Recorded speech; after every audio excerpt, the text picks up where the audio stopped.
Assalamu alaikum warahmatullahi wabarakatuh, and I welcome you in the social class, students. As I said in the first video of this lesson that as per our school management and the government, we have deducted our 30% of our syllabus.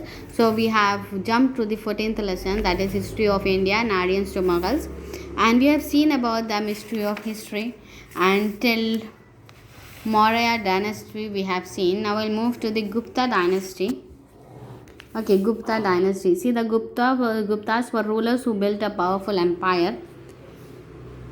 So during this period, there were many developments of science, medicines, literature, and language. So Gupta's powerful ruler was Samudra Gupta, and Chandragupta Vikramaditya ruled during this age, during in Gupta region. So some scholars call this age as a golden age of Indian history. Gupta dynasty, that period, that time they call as a golden age also.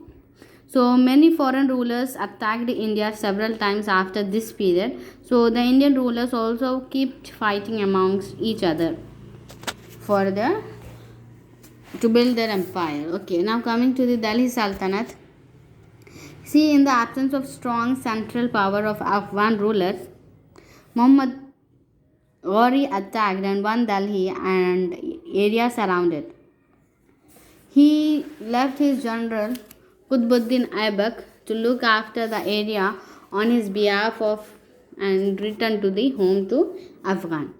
So after Ghori's death, Qutbuddin Aibak declared himself as a king and founded the Delhi Sultanate. Okay. So now coming to the Mughals. See, the Mughal Empire in India was established by Babur. The Mughal Empire had some great rulers such as Akbar, Shah Jahan, Aurangzeb.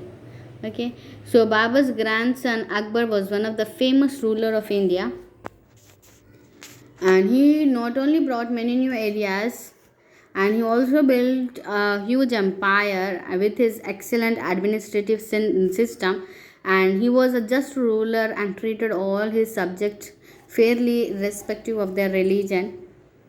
And he had a famous team of 9 wise countries, that Navratans, to advise him. So these include the clever Birbal and the famous singer Tansen, also in Akbar's.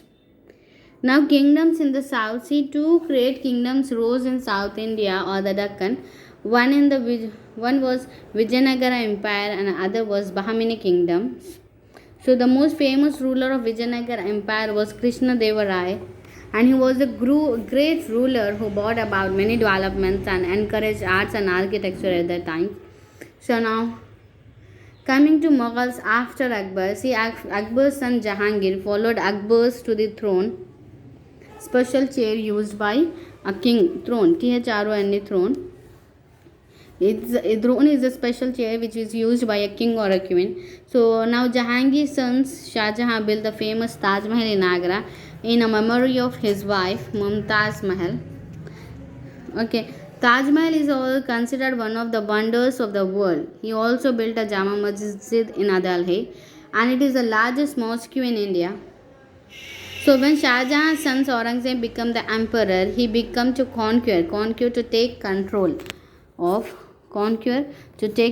of many other kingdoms, and this brought him a disagreement with the Marathas and their famous leader Chhatrapati Shivaji. After Aurangzeb death, the empire slowly grew weak and finally replaced by the British Empire. So these were some of the rulers who established the kingdoms in India, and many other rulers and the common people to contribute and the development of our culture as it is today. This story was said by the grandma to the Million Joy. This was so exciting. Grandma Million Joy replay her. So we cannot wait to read more about the history of our country. So this is continue. We will read in another lessons also. So students, thank you. I hope you have understood. So practice the hard work, students. Notes will be uploaded in a Google Drive. So you can complete from there. Thank you. Bye bye.